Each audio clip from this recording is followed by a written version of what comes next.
Josh, you I wanted to bring food and everything. Were we going to bring some barbecue? Yeah, well, I was going to bring, like, chicken tenders.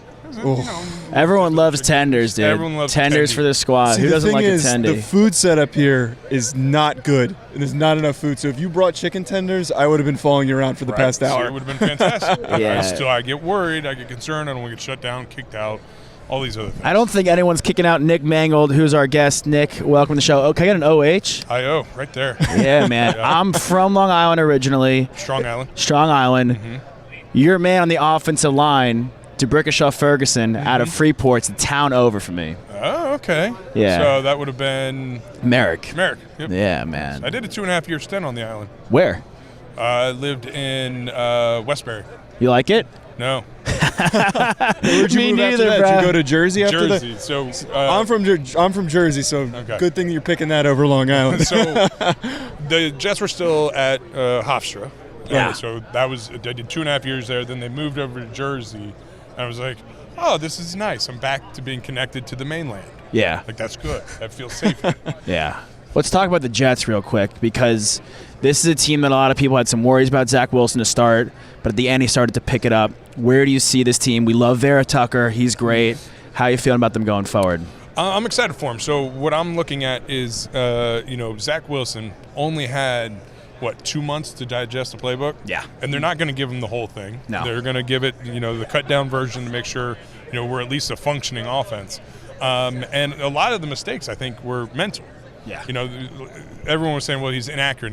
Well, no, he's throwing it too short or too long because he doesn't know where to put the ball. Yeah. So I think now having the playbook in his hand, being able to have this offseason where and I've heard from many people that he's like a football nut. Like, he just wants to watch film, study playbooks, ask questions. Like, he just continues. So now that he has this time where he doesn't have to worry about practice and everything, he can just really settle in. I'm hoping to see big strides for him for the second year. For some reason, Joe Namath today said that he thinks Zach Wilson's too small. He's 6'2", 215. Do you probably don't agree with that, right? No, I mean, he seemed pretty normal sized to me when I met him. It's such a weird thing, Namath, to say that. Yeah, I mean, It's also Joe Namath. He says whatever he wants. He can say whatever he wants. Awesome. I got to interview. We've done many things together, and Joe's awesome. But I got a podcast with Sanchez. Mark Sanchez. Yeah, The Exchange. The Exchange. Do you guys talk about the booty fumble, him hitting the crack instead of the hole? No, we leave out the incident. Okay, good. But we got to interview Joe Namath. Nice. And it was unbelievable.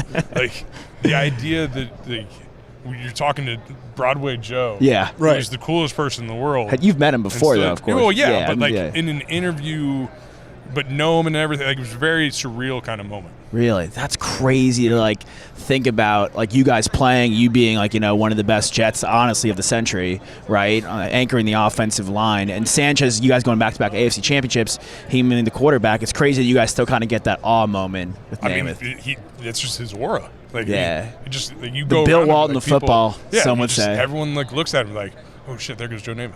Oh, I'm sorry. I don't know if we can curse or not. No, go for it. You're good. How do you like the podcast game? Because, obviously this is what we do, Yeah, it's interesting. I've enjoyed it with Mark. I also have another one, Big Man Bets. Nice. That I do with WinBet. Okay. And it's me and Orlando Pace. Literally big man bets. Really the big man. And that's a lot of fun. We did it one episode a week. We're just talking about the games and everything, getting into betting and whatnot. So it's been a lot of fun. It's neat. Was Pace big for you when you came to obviously being a Buckeye as well? Yeah. You guys had that connection? It was huge. When I got when they sent me his number, like, hey, why don't you reach out before we get this thing started? I was like, so I just have Orlando Pace's number now? That we're normalizing that? It's funny hearing you being a guy in the league. I love saying that. Because great. I've had situations like that where I've gotten guys' numbers and I feel weird, all excited having somebody's phone number. But for you, Orlando Pace, you played in the same league as him. Is it someone who you look up to? Oh, yeah. I mean, I watched him at Ohio State. I was a huge Ohio State fan. Being from Dayton, Ohio, you're a Cincinnati Bengals fan, you're a Ohio State fan. And so watching Orlando Pace and seeing him go through his Heisman campaign, they had magnets that they put out. There was just a stack of pancakes, which was awesome. He had a full Heisman for an offensive lineman. Yeah. He was that good. He was so dominant. Right. Yeah, that's crazy, man. I mean, what's it like having the Bengals then in your hometown team? You stoked? I'm pretty excited about it. I'm blindly giving my faith to the Bengals, and I'm picking them. You win. know better than anybody the O-line. People will Right, not that's shut up a about big the talking O-line. point. Everyone's It's about the O-line. biggest one, and it is real, and I get it. But let's not forget that the Bengals offensive line does get paid a lot of money to do what they're supposed to do. Like, That's true. they're not a trash line. Right. The only problem is people see the 9 sacks at Tennessee, and they go, well, Aaron Donald and Von Miller are just they're gonna kill him. An 8, yeah. And they're like, well, I mean, Frank Clark and Casey. You have bad games, right? Yeah. They came back in KC, they got the job done. Yeah. So I feel like it is warranted because I think Aaron Donald does that. I think he shows that you should talk about him when you're talking about an offensive line. But I think it's been a little overhyped. So Nice. you being a lineman in a situation like this, forget the quality of play that people have evaluated that Bengals offensive line. If you're in a situation going up against a D-line that is this good with Aaron Donald, with Leonard Floyd, with Von Miller, how do you prepare going into a week like that? Like, do you approach things differently?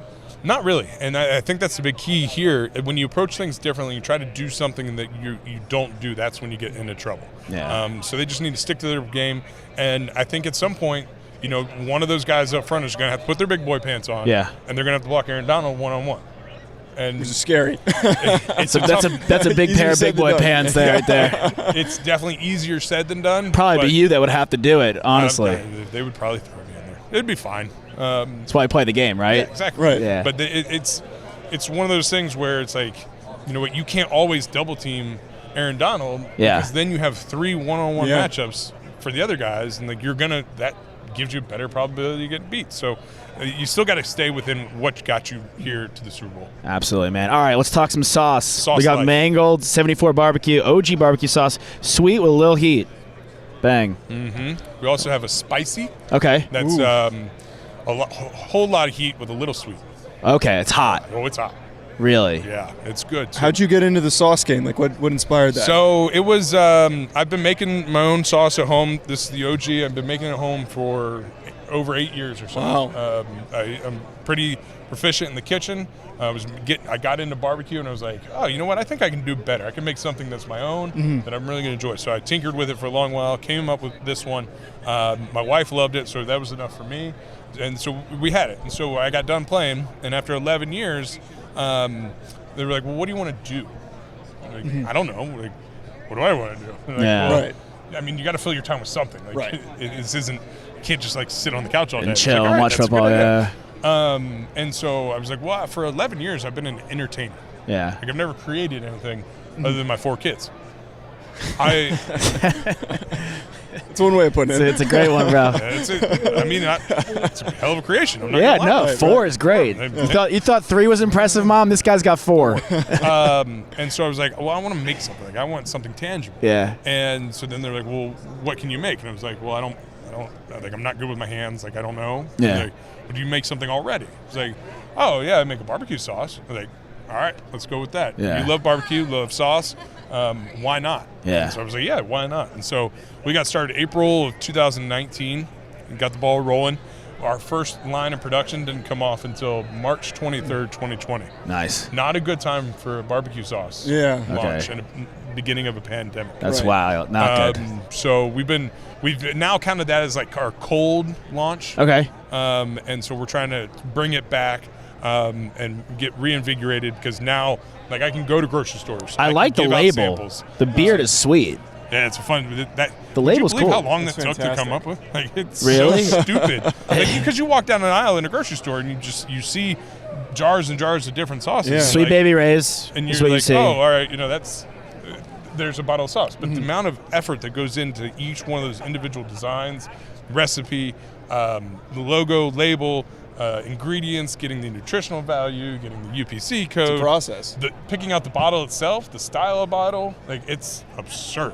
It's like your wedding planning almost, It kind of is. but on steroids. For my baby. Yeah, for your 5th child. Yes. 5th child. So right now I have 2 out. I have the OG and I have the spicy. Spicy, yeah. So this one Twins. is after my son, my Okay. first son. He's the original.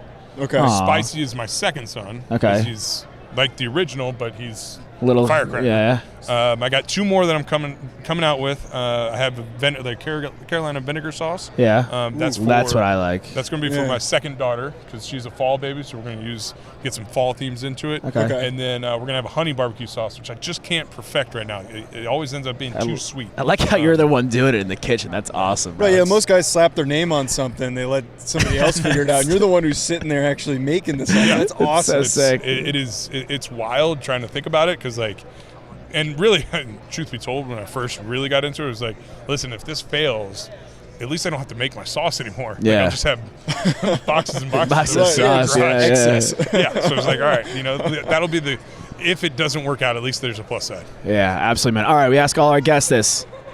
Could be from you playing, watching, kid, adult, don't matter. What is your favorite sports memory ever? Favorite sports memory ever? For me personally, I was in 6th grade playing defense. I was defensive end. The opposing offense tried to do a pitch play. The running back missed it. I picked it up, scored a touchdown. That's the favorite memory. Oh, yeah. That's why I love that question. Is that the only touchdown you've scored then, I assume? Yes. Yep. Oh, that's that makes sense. Now, here's the best part of that story. Yeah. My mom didn't see it because she was going to the bathroom. Missed the whole thing. The only touchdown. 7-time Pro Bowler, national champion, Nick Mangold. Whole career, 1 touchdown. Mom in the bathroom. Mom in the bathroom. Go check out the barbecue sauce. Nick, thanks for joining us, man. Appreciate you, 74. Gotcha, man.